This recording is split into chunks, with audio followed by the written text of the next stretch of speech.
नमस्कार, मेरा नाम ज्ञानेश्वर है और आपने देखना शुरू किया है लाइव सिटी। मेरे साथ रोज की तरह दिल्ली से जुड़ रहे हैं देश के जाने माने सीनियर जर्नलिस्ट अजीत द्विवेदी जी। अजीत जी, आज बिहार पर चर्चा तो हम करेंगे ही करेंगे।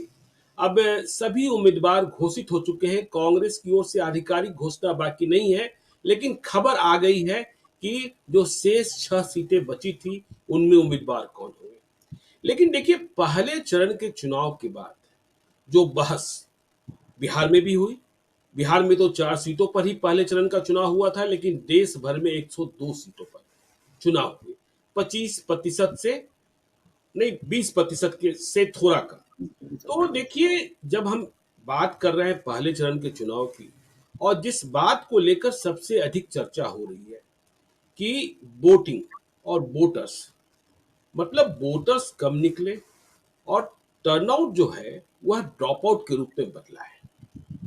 यह कितना खतरनाक है। इसके बाद हमने सारी पॉलिटिकल पार्टी में चिंताएं देखी हैं और लोग अपने अपने तरीके से एनालाइज कर रहे हैं। बीजेपी ज्यादा चिंतित है कि नरेंद्र मोदी हैं, अब की बार 400 पार का नारा है, फिर भी लोग उत्साह के साथ घरों से नहीं निकल रहे। और जो आंकड़े आ रहे हैं देश भर के, उन लोकसभा क्षेत्रों में जहां 2019 में बीजेपी को जीत मिली हुई थी, जहां चुनाव हुए हैं 102 लोकसभा क्षेत्रों में, वहां तो मतदाता और भी कम निकले हैं। वहां अधिक निकले हैं, देखिए गिरावट वहां भी है, लेकिन वहां जहां नन बीजेपी एमपीज है। तो ये चिंता, और फिर इसके बाद नरेंद्र मोदी के भाषणों को भी लोग एनालाइज कर रहे हैं, डिकोड कर रहे हैं। क्या मोदी चिंतित हो गए? अब गारंटी से अधिक, मोदी की गारंटी से अधिक बात होने लगी है मुसलमानों का भय दिखाओ, कि यदि वे आए तो मुसलमान सरकारी संपत्ति में, कांग्रेस के मैनिफेस्टो की बात करो, अर्बन नक्सल की बात करो, ये क्या, ये जो ड्रॉप आउट हुआ, ये किस तरीके से चिंताजनक है। और बीजेपी क्या परेशान होती दिख रही है? यदि आगे ड्रॉप आउट इसी तरीके से रहा तो क्या कुछ बदल सकता है? इस पर पहले हम लोग चर्चा कर ले, फिर बिहार की बात करते हैं। अजीत जी। देखिए ज्ञानेश्वर जी, हम लोग जब पिछली बार बात कर रहे थे, जिस दिन वोटिंग के आंकड़े आए थे जी। और उसके अगले दिन भी, तो हम्म, दो थ्योरी है इसको एनालाइज करने की। एक ट्रेडिशनल थ्योरी है, उसके बारे में हमने कहा था आमतौर पर माना जाता है कि तो अगर इनकम वोटिंग परसेंटेज कम होता है तो इनकम्बेंट को फायदा होता है, मतलब जो सरकार जी। में होता है उसको फायदा होता है। हम्म, और जब ज्यादा पोलिंग होती है तो फिर इसका मतलब होता है कि वो बदलाव के लिए पोलिंग है। कभी कभी ही ऐसा हुआ होगा कि ज्यादा पोलिंग का प्रो इनकम्बेंसी माना जाए, कि सरकार को फिर से ले आने के लिए ज्यादा पोलिंग होती है। ऐसा बहुत कम हुआ है। हम लोगों ने देखा था 2010 में, जो जी। बिहार के चुनाव में हुआ था, कि नीतीश कुमार को ले आना है, इसके लिए एकदम से लोग जुनून में बाहर निकले थे और नतीजे हम सब लोगों ने देखे थे कि किस तरह का नतीजा आया था 2010 में। ऐसा बहुत कम होता है, प्रो इनकम्बेंसी वोट बहुत कम होता है इतनी बड़ी मात्रा में। तो जी। तब भी ये माना जाता है कि ड्रॉप आउट है, वोटिंग में वोट परसेंटेज कम हुआ है, इसका लेकिन मतलब। हमने और आपने ये भी देखा अजीत जी कि 2014 से अधिक वोटिंग हुई 2019 में, फिर भी मोदी वापस आए थे बड़ी बहुमत के साथ। हाँ, तो वो होता है, वही रिपीट था जो 2010 का हम लोगों ने बिहार में देखा। ये जी। प्रो इनकम्बेंसी थी, लोगों ने उम्मीद बांधी थी, लोगों ने बड़ी आकांक्षाएं पाली थी और ये मान करके दिया था कि पिछली बार से ज्यादा बड़ा बहुमत नरेंद्र मोदी को देना है। ये जी। 2019 में हम लोगों ने देखा। 2014 में बीजेपी को 31% वोट थे, 31.5%, और हम्म, वो लगभग 37% मिला, 37% से ज्यादा मिला, 6% वोट बढ़ गया था बीजेपी का। जी। और वोटिंग परसेंटेज जो है उसमें भी 1.5-2% का इजाफा हुआ था। 66% के करीब पोलिंग हुई थी 2014 में, और 2019 में 67% से थोड़ी ज्यादा वोटिंग हुई थी। मतलब ओवरऑल वोट परसेंटेज भी बढ़ा था, और उसमें बीजेपी का वोट परसेंटेज तो बहुत ज्यादा बढ़ा था। जी। तो ये एक जो पहली थ्योरी होती है कि वोट कम होगा तो सरकार को फायदा होगा।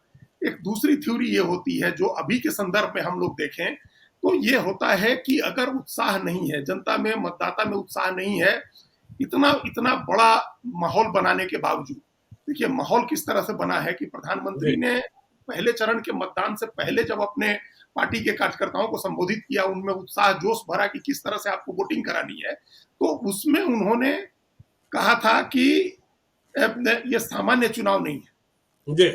प्रधानमंत्री कह रहे हैं कि ये सामान्य चुनाव नहीं है। हम्म, यही बात अगले दिन राहुल गांधी ने दोहराई कि ये सामान्य चुनाव नहीं है। एक तरफ हो रहा है कि देश को एक भारत श्रेष्ठ भारत करना है, भारत को विकसित बनाना है, भारत को श्रेष्ठ बनाना है, और दूसरी तरफ का है कि संविधान और लोकतंत्र बचाना है, दोनों खतरे में। इसका जी, मतलब कि दोनों तरफ से इस चुनाव को असाधारण बताया जा रहा है कि ये विशिष्ट हम्म, चुनाव है, असाधारण चुनाव है। और ऐसे एक्स्ट्राऑर्डिनरी, असाधारण चुनाव में, जी, ऐसे एक्स्ट्राऑर्डिनरी चुनाव में, इतने अहम चुनाव में ऐसी उदासीनता नहीं होनी चाहिए। बिल्कुल, ऐसे असाधारण स्थितियों में वोटिंग बढ़ना चाहिए, लोग हुजूम लगा हम्म, करके लोगों को बूथ पर जाना चाहिए है। लेकिन इसका उल्टा हुआ है। 4% वोट का परसेंटेज में कमी आई है, 4% के करीब। बिल्कुल। 69%। 69.9% 2019 में और 65.3% 2024 में। तो ये चार जी, परसेंट से ज्यादा का जो गिरावट है, ये हम्म, बहुत बड़ी गिरावट है। वोटिंग का इतना उपाय चुनाव आयोग ने किया, इतना सभी पार्टियां प्रचार कर रही हैं, और इसके बावजूद वोट का परसेंटेज कम हो गया, 4% से ज्यादा वोट कम हो गया। जी, एक तो पहला ये है, लेकिन इसको और थोड़ा बारीक में जाएंगे ज्ञानेश्वर जी, तो अगर नॉर्थ ईस्ट के स्टेट्स को छोड़ दें, हम्म, मतलब अगर पश्चिम बंगाल और पूर्वोत्तर के जो राज्य हैं, जिसमें सिक्किम भी है और त्रिपुरा भी है, अरुणाचल प्रदेश भी है, अगर इन राज्यों को छोड़ दें, तब तो एवरेज, अगर इन राज्यों को हटा के एवरेज निकाले तो और ड्रॉ और कम हो जाएगा वोटिंग और परसेंटेज। हमने सुना अजीत जी, नागालैंड में 6 जिलों में 4 लाख मतदाताओं में से एक ने भी वोट नहीं दिया है। वहां आज पोलिंग, वहां वहां पोल करने आए ही नहीं लोग। जी, वहां एक संगठन ने, आदिवासी संगठन ने वोट के बहिष्कार का ऐलान किया, और कोई हम्म, आदमी वोट डालने नहीं आया, दिन भर बैठे रहे पोलिंग के अधिकारी लोग। तो जी, इसके अभी अगर अगर नॉर्थ में और वेस्ट में जो बीजेपी का गढ़ रहा है, जहां बीजेपी हम्म, को हैट्रिक लगानी है, हम्म, उन राज्यों में देखें तो और ज्यादा वोटिंग परसेंटेज आपको कम दिखेगा। महाराष्ट्र में, उत्तर प्रदेश में, राजस्थान में, बिहार में, इन सब राज्यों में और ज्यादा कमी आई है। जी, ये तो अभी भी हम लोग को 66% के करीब जो वोटिंग का परसेंटेज दिख रहा है, वो हम्म, ओवरऑल परसेंटेज है, जिसमें नॉर्थ ईस्ट का बड़ा परसेंटेज शामिल है। अगर बिल्कुल, उसको निकालें तो ये और कम हो जाता है। हम्म, तो ये और चिंता की बात हो गई कि चूंकि इन इलाकों में, जैसे राजस्थान में बीजेपी को हैट्रिक लगानी है, लगातार तीसरी बार उसको सारी सीटें जीतनी है, और जी, आधी सीटों का चुनाव हो गए, और सीट वाइज हमने एनालाइज किया, 6%, 4%, 7% सीट वाइज वोट में कमी आई है, परसेंटेज में कमी आई। हम्म, अभी जहां इतनी बड़ी जीत, विधानसभा चुनाव में भी इतनी अच्छी लड़ाई हुई और बीजेपी ने जीत करके सरकार बनाया वहां, और उसके तुरंत बाद ये गिरावट हो गई विधानसभा चुनाव, लोकसभा चुनाव आए तो वोटिंग परसेंटेज में। तो जी, इसी तरह से बिहार है, इसी तरह से महाराष्ट्र है, उत्तर प्रदेश है। लोग उत्तराखंड है, एक ये भी बात कही गई ज्ञानेश्वर जी की बहुत गर्मी है, गर्मी की वजह से लोग कम निकले, तो फिर उत्तराखंड में क्यों नहीं निकले? जी, उत्तराखंड में गर्मी नहीं है, पहाड़ी राज्य है, हम्म, वहां मौसम ठीक है। वहां भी 6% कम हुआ है पोल, पिछली बार के मुकाबले 6% कम हुआ पोल। जी, तो ये एक फिनोमिनन है, इसका मतलब इस हम्म, फिनोमिनन को एक बड़ी परिघटना है जिसको समझने की जरूरत है, कि ये एकदम से उस जो असंतोष हो सकता है, इसको एकदम ये कहें, क्योंकि आप इन राज्यों में देखिए, उत्तर राजस्थान में बीजेपी की सरकार है, उत्तर प्रदेश में बीजेपी की सरकार है, महाराष्ट्र में बीजेपी समर्थित सरकार है, बिहार में बीजेपी समर्थित सरकार है, उत्तराखंड में बीजेपी की सरकार है। जी, ये सब बीजेपी की सरकार वाले राज्य हैं, जहां डबल इंजन की सरकारें, हम्म, और वोटिंग परसेंटेज में गिरावट हुई, तो ये विशुद्ध रूप से किसी न किसी तरह का असंतोष है, जो वहां की सरकार के प्रति है, केंद्र सरकार और राज्य सरकार दोनों के प्रति असंतोष है, दोनों से मोह भंग है, दोनों से नाराजगी है। उसमें और नीचे जाए, कैंडिडेट का जो सिलेक्शन है उसको लेकर जी, के हर जगह मतदाता शिकायत करते दिख रहे हैं, पार्टी के कार्यकर्ता शिकायत करते दिख रहे हैं कि ये कैंडिडेट कहां से आ गए, हम्म, कैसे इनको उम्मीदवार चुना गया, और अगर इन्हीं को वोट देना है तो फिर नहीं दें, ज्यादा अच्छा है कि नहीं दें। तो ये भी हुआ, हम लोग को ये भी देखेंगे हम लोग कि नोटा का वोट कितना बढ़ा है इस चुनाव में, क्योंकि काफी जगह ये सुनने को आ रहा है कि लोग कैंडिडेट से नाराज है। जैसे एक जगह मध्य प्रदेश, ये राजस्थान की बात हम बताएं, वहां इस तरह के कैंडिडेट चुने गए हैं, ऐसे ऐसी सीटों पर जहां बहुत बहुत मतलब हाई प्रोफाइल मुकाबला है, जैसे जी, नागौर की सीट है, जालौर की सीट है, जालौर से जहां अशोक गहलोत के बेटे लड़ रहे हैं, या नागौर से जहां ज्योति मिर्धा को लड़ाया गया, हनुमान बेनीवाल लड़ रहे हैं, चूरू की सीट है जहां राहुल कसवा लड़ रहे हैं। सब हाई प्रोफाइल सीट्स पर ऐसे कैंडिडेट आए हैं कि लोग हैरान है कि कैंडिडेट इनको क्यों, कैसे वोट दें इनको। नहीं, मैं ये भी सुन रहा था, आज ही सुन रहा था अजीत जी कहीं कि मैं देखिए उत्तर प्रदेश की ही बात करते हैं।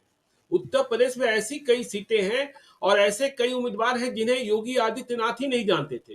कानपुर में रमेश अवस्थी को उम्मीदवार बना दिया गया, पता ही नहीं किसी को है कौन। और वे जब ट्रेन से पहुंचे तो उनके साथ एक राज्यसभा के सांसद आए थे। लोगों ने राज्यसभा के सांसद को ही रमेश अवस्थी समझ लिया, उन्हें ही माला पहना दिया। और अब जब वे जहां जा रहे हैं उन्हें बताना पड़ रहा है कि मैं रमेश अवस्थी हूं, मैं रमेश अवस्थी कौन हूं, मेरे पिताजी क्या थे, मैं क्या करता था, सुने हैं पत्रकार हैं। तो मतलब ऐसे ऐसे उम्मीदवार, मतलब ओवर कॉन्फिडेंस, यह तो घातक है ना। बिल्कुल, तो पार्टी का जो ऑर्गेनाइजेशन है, जो एक सिस्टम है, जी। उसको बाईपास करके और इस तरह का ये इस अति आत्मविश्वास में कि सभी 543 सीटों पर नरेंद्र मोदी लड़ेंगे, उनका हम्म। चेहरा होगा, कमल का निशान होगा, उम्मीदवार कोई भी हो। ये कहा गया कि जी। आप उम्मीदवार की तरफ मत देखिए, लेकिन हम्म। कैसे नहीं देखे? उम्मीदवार से ही तो काम है, उसको जिसको वो जिता करके एमपी बनाएगा उसका पाला तो उसी से पड़ना है। हर बिल्कुल। आदमी तो नहीं आ रहा है सरकार से मिलने, प्रधानमंत्री से मिलने, या हर हम्म। आदमी की पीड़ा तकलीफ इंडिविजुअल जो है उसको तो थोड़े प्रधानमंत्री एड्रेस कर रहे हैं। वो लोकल जी। एमपी के पास जाएगा अपनी शिकायत लेकर के, और वो उसी को नहीं जानता है। हम्म। तो ये इसको इस लेवल पर हुई नाराजगी लोगों से कैंडिडेट्स को लेकर के, कि मान लीजिए कि उसको बीजेपी को ही वोट देता है जी। उसका भक्त, लेकिन अब वो दूसरे को वोट नहीं दे सकता है, तो उदासीन हो गया, घर बैठ गया, हम्म। जिसकी वजह से ये वोटिंग परसेंटेज गिरा। ये भी सुनने को आया कि कई जगह जो है संसाधनों की कमी हो गई, बीजेपी जैसी पार्टी के लिए संसाधन की कमी हो गई, और जो वर्कर हैं, जो संघ के कार्यकर्ता हो, वो नहीं निकले लोग, जिसके लिए हाँ, हम लोग उस दिन चर्चा कर ये रहे थे। तो तो हमने आपने बिहार में ही नोटिस किया। देखिए, हमने नवादा में नोटिस किया, हमने गया में नोटिस किया, औरंगाबाद में नोटिस किया कि संसाधन की कमी हुई, पर्ची तक नहीं पहुंचाई गई। जो हम लोग पन्ना प्रमुख की बात करते हैं, बूथ कमेटी की बात करते हैं, और खर्चे भी एक दिन पहले 19 तारीख को चुनाव था, 18 तारीख की शाम को दिया गया। वह भी विरोधियों की तुलना में कम। जमुई में तो देखिए, शेखपुरा में हमें जानकारी मिली कि यदि अर्चना रविदास ने 5,000 रुपए प्रति बूथ खर्चा दिया, तो चिराग पासवान के बहनोई ने शेखपुरा विधानसभा में जमुई लोकसभा क्षेत्र के 2,000 रुपए प्रति बूथ खर्चे दिए थे। तो संसाधनों की कमी भी दिखाई पड़ी, पता नहीं कहां से ओवर कॉन्फिडेंस है। और यदि यही स्थिति बनी रही, जी आप कुछ कह रहे थे। हम कह रहे थे यही कि संसाधन की कमी तो कोई है नहीं भारतीय जनता जी। पार्टी के पास या उसके सहयोगियों के पास। कम हम्म। नहीं दिया गया या कमी दिखाई दी तो वो भी डेलिबरेट है, जानबूझकर है। ये है जी। कि हम तो जीत ही रहे हैं, जहां हम्म। हम जीत रहे हैं और हवा चल रही है और मोदी के नाम पर वोट पड़ना है, तो ये सब करने की क्या जरूरत है? इस सोच में ये किया गया। लेकिन हम्म। ये लोग, ऐसा लग रहा है कि जो शीर्ष नेता है, बड़े नेता है, वो लोगों का मूड पढ़ने में, भांपने में विफल रहे हैं। लोगों का मूड कुछ और है, लोग कुछ और एक्सपेक्ट कर रहे थे। जी। लोगों को ये था, एक तो क्या कॉन्टिन्यूटी वाली बात हो गई कि 400 हम्म। सीट जीत रहे हैं, 370 सीट आ रही है, अपोजिशन कहीं है नहीं, लड़ाई कहीं नहीं है। हम्म। अपोजिशन ने जो हर जगह ये सुनने को मिला है, ज्ञानेश्वर जी, हम लोगों ने बिहार की चर्चा की है कि जिस कास्ट का कैंडिडेट है उस कास्ट का वोट उसको गया है, इररेस्पेक्टिव बिल्कुल। Of party. बिल्कुल। किसी पार्टी को मतलब नहीं है, अगर कुशवाहा का कैंडिडेट है आरजेडी से तो कुशवाहा उसको वोट दे रहा है। रिस्पेक्टिव ऑफ मोदी कह दीजिए। इररेस्पेक्टिव ऑफ कोई भी लहर, नरेंद्र मोदी जी। कहिए या बीजेपी कहिए, आरएसएस कहिए, इररेस्पेक्टिव ऑफ एवरीथिंग, लोग जी। वोट दे रहे हैं जाति के कैंडिडेट को। ये हम्म। चीजें हमने, जो हम दिल्ली में बैठे हुए हैं और हम लोगों को जो बताया गया, जो हम लोगों ने फर्स्ट हैंड लोगों से पूछा, ये पूरे राजस्थान में हुआ कि गुजर गुजर को वोट दे रहा है, जाट जाट को वोट दे रहा है, मीना मीना को वोट दे रहा है, जिसका जहां कैंडिडेट है वो उसको वोट दे रहा है। जी। तो इसका मतलब कि पूरी तरह से एक सेंट्रल नैरेटिव, एक ग्रैंड नैरेटिव जो होना चाहिए था, वो अनुपस्थित है, वो गैर हाजिर है। कोई ग्रैंड नैरेटिव नहीं है, कोई बड़ी थीम नहीं है। जैसे इसके पहले दोनों चुनाव 2014 2019 दोनों चुनाव बड़ी थीम पर लड़े गए थे। जी। बिल्कुल।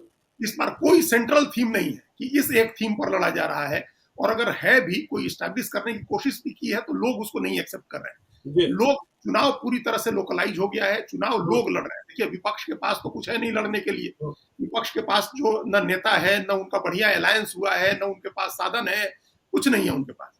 लोग लड़ रहे हैं उनका चुनाव, अपोजिशन का चुनाव, चाहे कांग्रेस का चुनाव हो या आरजेडी का चुनाव हो या उनके जो भी उस अलायंस की पार्टी, लोग जनता चुनाव लड़ लड़ रहे रही है, जनता हैं। लड़ जनता रही लड़ है। रही है चुनाव, जनता खुद से जाकर के वोट दे रही है, और जी। वो उनका वोट तभी, ये एक रिपोर्ट ये है जो बीजेपी की परेशानी का कारण है, जो आपने कहा कि प्रधानमंत्री के भाषण में जो चेंज आया है, वो जी। इसी वजह से है। क्योंकि ये फीडबैक तो सबको आ गई होगी कि किसका वोटर निकला, किसका नहीं निकला। हम्म। तो जिसका नहीं निकला है, मान लीजिए कि बीजेपी एक्सपेक्ट कर रही होगी, जैसे हम राजस्थान की या उत्तर प्रदेश की बात नहीं करें, क्योंकि वहां बहुत बड़े बड़े अंतर से लोग जीते हुए हैं बीजेपी के लोग। जी। बिल्कुल। बिहार में तो कम अंतर से जीते हैं, औरंगाबाद हम्म। सीट पिछली साल भी सुशील सिंह से 72,000 वोट से जीते थे। जी। तो अगर इस बार जो एक आंकड़ा है कि पिछले बार के मुकाबले जो अभी वोट 4% कम हुआ है, इसका मतलब कि 76 लाख वोट कम पड़े। जी 76 लाख वोट कम पड़ा पिछली बार के मुकाबले। सोचिए इस बार कहाँ तो 76 लाख वोट ज्यादा पड़ने चाहिए थे, तो जी 76 लाख वोट कम पड़ा पिछली बार से। 102 सीटों में 76 लाख वोट कम पड़ने का मतलब है कि 70-80 हजार वोट हर सीट पर कम हो गया। बिल्कुल। अब इतना वोट अगर कम हुआ तो जिस सीट पर 72,000 का एवरेज, 72,000 का लीड था, वो तो खत्म हो जाएगी। वो तो अगर मान लीजिए कि बीजेपी का वोटर नहीं निकला, जी अगर जिस तरह की परेशानी नहीं, समझ में आ बेस्ट रही। कॉन्फिडेंस देखिए ना अजीत जी, मैंने बिहार बीजेपी के एक बड़े नेता से पूछा, नवादा में विवेक ठाकुर जीत रहे हैं ना, जवाब क्या मिला, चौंक जाएंगे आप। हाँ, इतना वोट तो विनोद यादव काफी लेंगे, राजवल्लभ यादव के भाई, कि विवेक ठाकुर जीत जाए। हमने पूछा इसका मतलब मोदी के भरोसे नहीं ना, कमल निशान के बूते नहीं ना, बागी के बूते चुनाव जीत रहे हैं ना। तो ये परेशानी तो, और फिर यदि आप 1999 के चुनाव को देखेंगे, जब एनडीए की सरकार बनी, प्रधानमंत्री अटल बिहारी वाजपेयी बने, और 2004 जब साइनिंग इंडिया इंडिया साइनिंग की बात हुई, कितने छोटे से अंतर के कारण वाजपेयी की सरकार चली गई थी। बिल्कुल, वो तो फिर टेक्निकल होता है ना, जिस ये number of votes, percentage of votes और जी परसेंटेज ऑफ सीट्स वो जी प्रोपोर्शनेट नहीं होता है। कभी ऐसा नहीं होता है कि आपको, कई बार तो ऐसा भी हुआ है कि जिसको परसेंटेज ऑफ वोट कम है उसकी सीटें ज्यादा है। जी ये हम लोगों ने इसका क्लासिकल एग्जाम्पल, आपने 1999 बताया तो उसी को देखिए, उसमें 28% वोट था कांग्रेस को, और हम्म 28% वोट पर उसकी 114 सीटें थी। हम्म और बीजेपी को 23% वोट था और उसकी 183 सीटें थी उन्नीस सौ बिल्कुल। निन्यानवे कांग्रेस से जी 5% वोट कम था। हम्म तो ये कई बार ऐसा होता है कि 1% 2% वोट के परसेंटेज से बहुत सारी चीजें बदल जाती हैं। हम्म जब जब इस तरह का चुनाव होता है, ऐसी स्थितियों में बदल जाता है। अगर 4% वोट कम हुआ, या कुल मिलाकर के 76 लाख वोट कम पड़े हैं, और उन सीटों पर जहां बीजेपी का एमपी है वहां लगभग 6% वोट कम पड़ा है। जी जहां बीजेपी का एमपी नहीं है वहां हम्म 3% से कुछ ज्यादा वोट कम हुआ है। 3.2 3.2, और जहां बीजेपी का एमपी है वहां 5.9 कम हुआ है, जी मतलब लगभग जी 6% वोट कम हुआ है। हम्म तो इसका मतलब कि बीजेपी के एमपी जो है उनसे ज्यादा मोहभंग है, जी उनके उनसे ज्यादा असंतोष है, उनसे ज्यादा नाराजगी है, उनको लेकर के ज्यादा शिकायत है। और ये शुद्ध रूप से एंटी इनकम्बेंसी का लक्षण होता है कि जो जहां हम्म सीटिंग एमपी आपका है वहां लोग वोट डालने नहीं निकले। तो वो या तो उम्मीद छोड़ चुके हैं कि भाई अब फिर वही चेहरा आ गया, हो सकता है कि नया चेहरा आता तो लोग वोट डालने जाते, या जी जो नया चेहरा आया वो उनकी कसौटी पर खरा नहीं उतर रहा है तो वो हम्म उसको वोट डालने नहीं जा रहे हैं। तो ये दोनों चीजें बीजेपी के लिए भी, दूसरी पार्टियां भी सोच ही रही हैं अपना कि चुनाव किस तरह से गर्म हो और लोग किस तरह से वोट डालने निकले, लोकतंत्र के इस उत्सव में शामिल हो। लेकिन बीजेपी की चिंता अभी ज्यादा दिख रही है ज्ञानेश्वर जी, चाहे बिहार हो, चाहे राजस्थान हो, चाहे पश्चिमी उत्तर प्रदेश की सीटों का मामला हो, ये महाराष्ट्र हो, इसको लेकर के बीजेपी में ज्यादा चिंता दिख रही है। जो वोट का, जो कैंपेन का गियर बदला है, जिस तरह से कैंपेन अब जिन दूसरे मुद्दों पर फोकस होता दिख रहा है, उससे जी ये लग रहा है कि बीजेपी को इस बात की चिंता हुई है। 102 सीटें हैं, 20% के करीब सीटों पर पोलिंग हो चुकी है, और अब फिर दूसरे चरण का मतदान भी आ ही गया परसों। मैं उसी पर आ रहा था, मैं उसी पर आ रहा था अजीत जी, कि यदि 26 अप्रैल को, देखिए यदि आप गर्मी की बात करेंगे तो गर्मी और अधिक होगी। मौसम विभाग ने देखिए हीट वेव का इतना बड़ा अलर्ट जारी कर रखा है, और यदि 26 अप्रैल को भी आप मतदाताओं को घर से नहीं निकाल पाए, देखिए इस बात तो हमने बिहार में सुना ही नहीं। मैंने 4 लोकसभा क्षेत्रों से फीडबैक लिया था कि कोई मतदाता को बुलाने जा रहा था, किसी मतदाता के लिए कोई हवाई टोटो जिसको कहते हैं, या ऑटो, इसकी व्यवस्था की गई थी। ये इतने ओवर कॉन्फिडेंट है कि पूछिए मत। तो यदि यही ट्रेंड रहा और ड्रॉप आउट बना रहा, तब तो देखिए 26 अप्रैल को यदि चुनाव हुए और संकेतक यही मिले, और यदि संकेतक फिर से यह मिला कि जहां एनडीए के सिटिंग एमपी हैं वहां ड्रॉप आउट अधिक है, तब तो मोदी की परेशानी और बढ़ जाएगी। बिल्कुल बिल्कुल बढ़ेगी भाई। अगर बिहार की बात हम लोग ज्ञानेश्वर जी करें तो सेकंड फेज में तो जो 5 सीटें हैं बिहार की, वो पांचों अपोजिशन अलायंस के स्ट्रॉन्ग होल्ड की सीटें हैं, पांचों। बिल्कुल बिल्कुल। कटिहार भी, किशनगंज भी, पूर्णिया भी, बांका भी, भागलपुर और और बांका। हाँ, हम्म ये पांचों सीटें बीजेपी के लिए ऐसे भी यहाँ संघर्ष है। जी, और अगर ऐसे संघर्ष के समय में वहां इनका वोटर नहीं निकला, और और सभी वही, सीटों पर जेडीयू को उम्मीदवार है। हाँ बिल्कुल बिल्कुल, ये भी है, ये और संघर्ष की बात है। जी अगर उम्मीदवार उनका वोट नहीं निकला, हम्म तब तो फिर बड़ी दिक्कत हो जाएगी इन 5 सीटों पर। 4 सीटों से जो ट्रेंड बना है, 4 सीटों हम्म से जो एक मैसेज बना है, पता नहीं ईवीएम में क्या बंद हुआ वो हम आप नहीं जानते हैं। ये भी हो सकता है कि वोटर निकले हों, उनके भी वोटर निकले हों, जाकर के चुपचाप वोट ही दिया हो लोगों ने। लेकिन क्या बंद है हम लोग नहीं जानते हैं। लेकिन जो एक हम्म, धारणा बनी है, ये धारणा इसी तरह से विधानसभा चुनाव में भी पहले 2 चरण में बनी थी कि आरजेडी आ रही है। तो जी उसी तरह की धारणा बनी है पहले चरण से कि बीजेपी की चारों सीटें फंस गई। ये हम्म, पूरे देश के लिए धारणा बनी है कि बीजेपी का चुनाव फंसा हुआ है। लेकिन हम्म, बिहार की चारों सीटों के बारे में ये परसेप्शन बना कि चुनाव फंस गया, चारों लोग कैसे जीतेंगे। जो आपने कहा जी नवादा के लिए, आज हमारी बात हुई, एक सज्जन है बिहार में फाइनेंस डिपार्टमेंट में काम करते हैं, ट्रेजरी में है जी वहां, और हम्म, नवादा के रहने वाले हैं और बीजेपी के बड़े भक्त समर्थक। हम्म। उन्होंने कहा कि नहीं नहीं, बड़ी 10,000 से होगा तो जीत जाएंगे विवेक ठाकुर। नहीं ये कोई बात हुई क्या? ये वही, ये क्या इस तरह के ऐसे ऐसे असाधारण चुनाव में जहां इतना, 1,48,000 से पिछले बार जीते थे। वही वही कह रहे हैं। तो और अब कहा जा रहा है कि 10,000 वोट से किसी तरह से जीत जाएंगे। और जो आपने कहा कि सारी उम्मीदें इस पर टिक गई जी कि विनोद यादव ने कितना वोट काटा है। हालांकि हम्म, वहीं एक दूसरे बीजेपी नेता से हमारी बात हुई तो उन्होंने हमको भरोसा दिलाया कि चारों सीटों में से सबसे ज्यादा अंतर से नवादा ही जीतेगी। तो जी ये दोनों दोनों तरह की बातें हैं। लेकिन हम्म, जो धारणा आम जनता के बीच में जो धारणा गई है, अगर आप सोशल मीडिया को ट्रैक कर रहे हैं या लोगों से बात कर रहे हैं, तो यही है कि चुनाव फंस गया चारों सीटों पर बीजेपी का। तो ये अगर उन 4 सीटों पर नवादा और गया, औरंगाबाद, जमुई जैसी सीट फंसी है, तब तो फिर कटिहार, किशनगंज, बांका, भागलपुर, पूर्णिया के बारे में क्या कहना है? फिर नहीं तो वहां अजीत जी और जब मुश्किल हो आपने जाएगी। देखिए आपने इन 5 सीटों की बात कर ही दी है तो देखिए एक एक सीट का हाल बताते हैं और आपको समझ में आएगा कि एनडीए में अंतर्द्वंद कितना है और भीतरघात कितना है, समन्वय की कमी कितनी है। भागलपुर में बीजेपी के वर्कर जेडीयू उम्मीदवार के पक्ष में काम नहीं कर रहे हैं मन से, मैं यह पक्के तौर पर कह रहा हूं, ऊपर ऊपर जो कोई दिखाई पड़ रहा हो। और क्यों? उन्हें लग रहा है कि यह सीट जेडीयू ने जबरदस्ती छीनी है बीजेपी से, बिल्कुल बिल्कुल बीजेपी की बिल्कुल। परंपरागत सीट रही है, तो जब तक हराएंगे नहीं तब तक यह सीट सीट वापस वापस नहीं नहीं मिलेगी। मिलेगी। तो और वहां देखिए जेडीयू के भीतर भी कितना अंतर्द्वंद है, गोपाल मंडल खिलाफ बैठे हुए हैं। और अजय मंडल जो मौजूदा सांसद हैं उनके खिलाफ इतनी एंटी इनकम्बेंसी है कि पूछिए मत।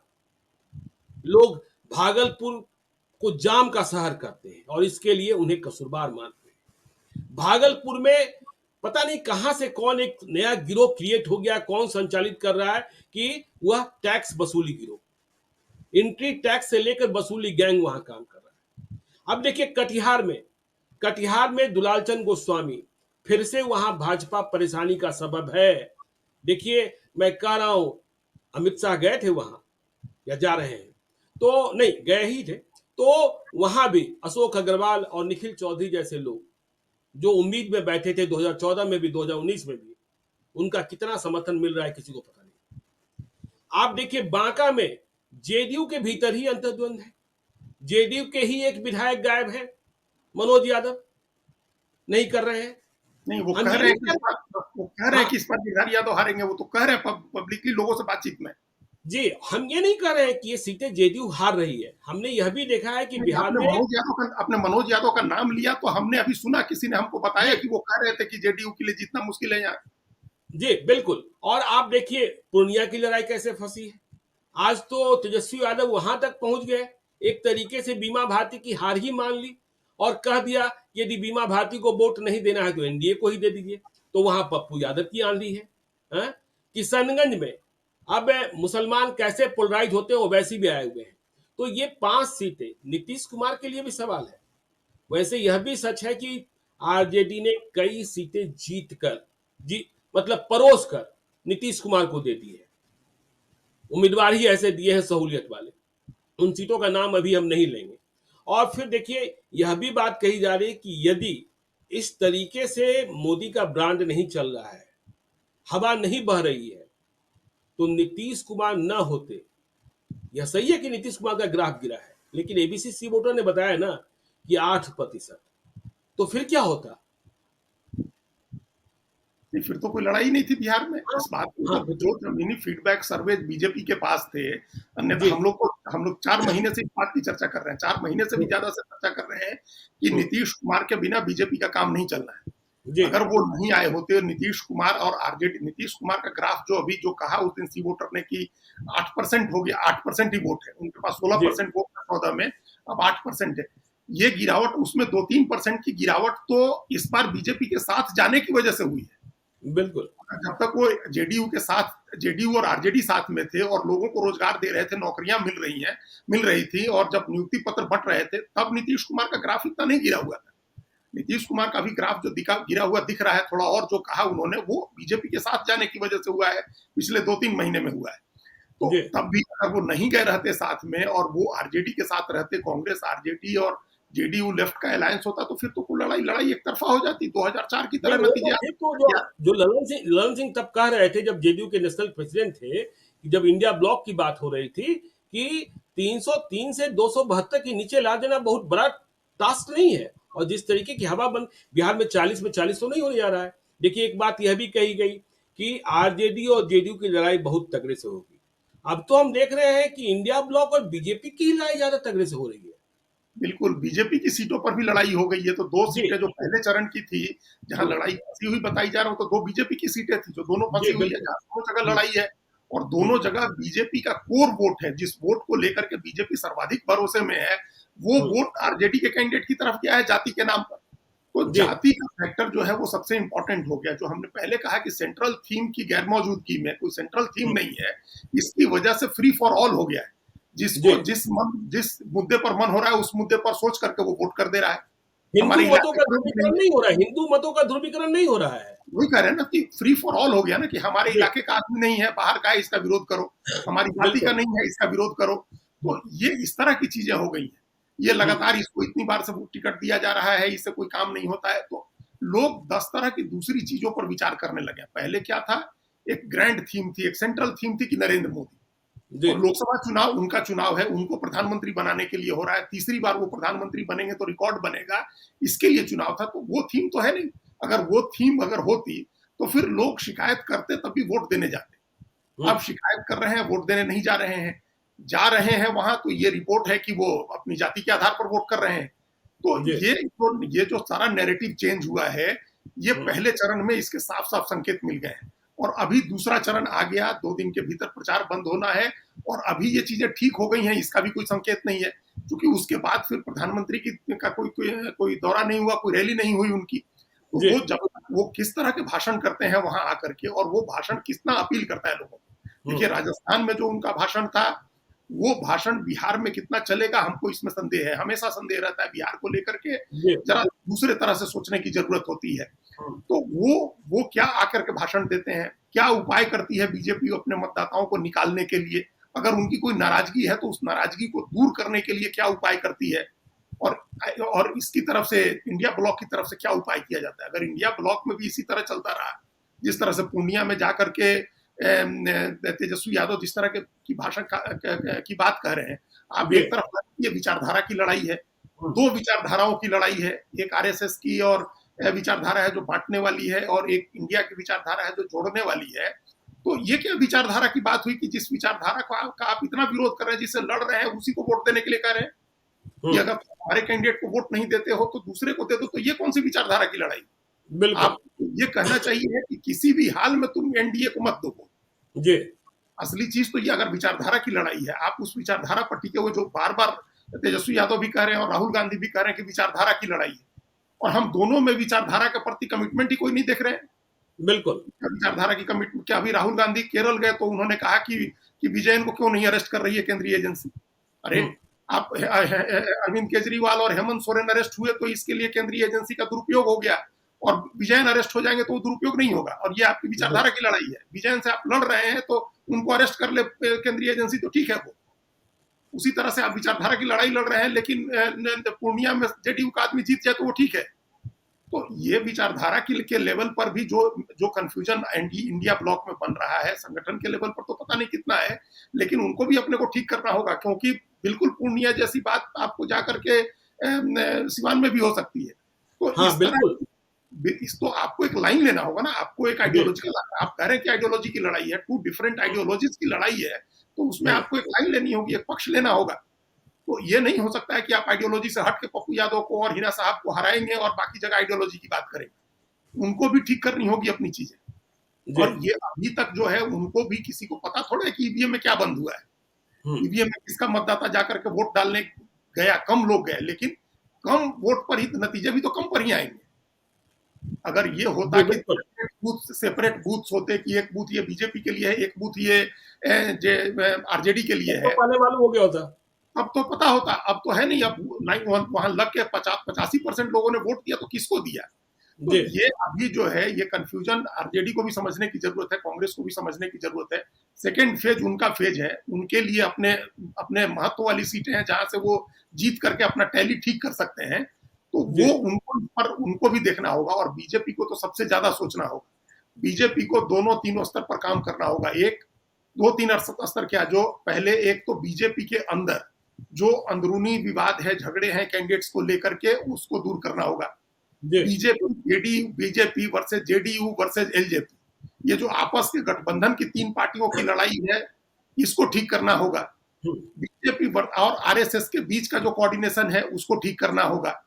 जहां ये खबरें आ रही हैं कि संसाधन कम जा रहा है, क्योंकि बीजेपी ओवर कॉन्फिडेंस में बैठी हुई है कि हम तो चुनाव जीत ही रहे हैं, जनता जिता देगी, जी उससे बाहर निकलना होगा। संसाधन पहुंचाने होंगे, लोगों को बूथ पर लाने का उपाय करना होगा, और इंसेंटिव आपको अपने वर्कर्स को देना होगा, अपने पन्ना प्रमुख को देना होगा, क्योंकि उसके पास कुछ नहीं है, कोई उसको नहीं पूछने वाला है।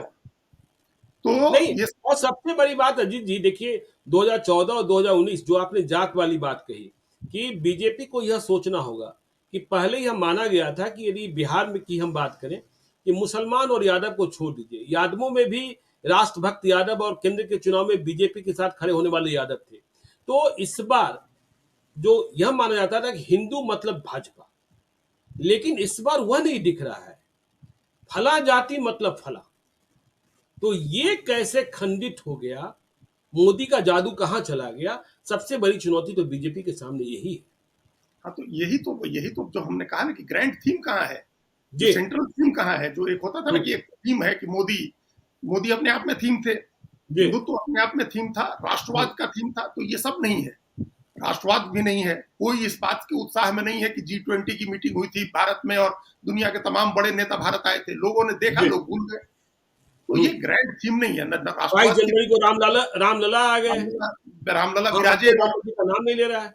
वही कोई नाम लेने वाला नहीं है। तो हिंदुत्व की जो थीम है, और वो कृष्ण भगवान का मंदिर बनना है मथुरा में, या वो वहां काशी विश्वनाथ में भी सारी चीजें ठीक हो रही हैं, इसका कोई थीम नहीं। मतलब हिंदुत्व की कोई थीम नहीं है, हाँ राष्ट्रवाद का नहीं है, और मोदी का भी पूरा जो उनके नाम का एक सेंट्रलाइज पोलराइज्ड होता था वो भी नहीं है। तो जब इतना इतना लोकलाइज्ड हो जाता है चुनाव, इतना डिसेंट्रलाइज हो जाता है चुनाव, तब पार्टियों को बहुत ज्यादा मेहनत करने की जरूरत होती है, और कैंडिडेट्स को भी बहुत ज्यादा मेहनत करने की जरूरत होती जी है।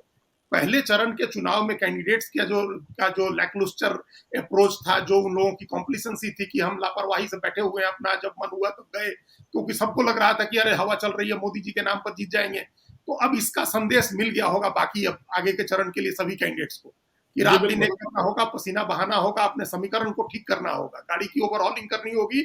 नहीं तो ये ऑटो मोड में जो चल रहा था कि सब चल रहा है और मोदी जी के नाम पर सबको वोट मिल जाएगा, वो होता हुआ नहीं दिख रहा है।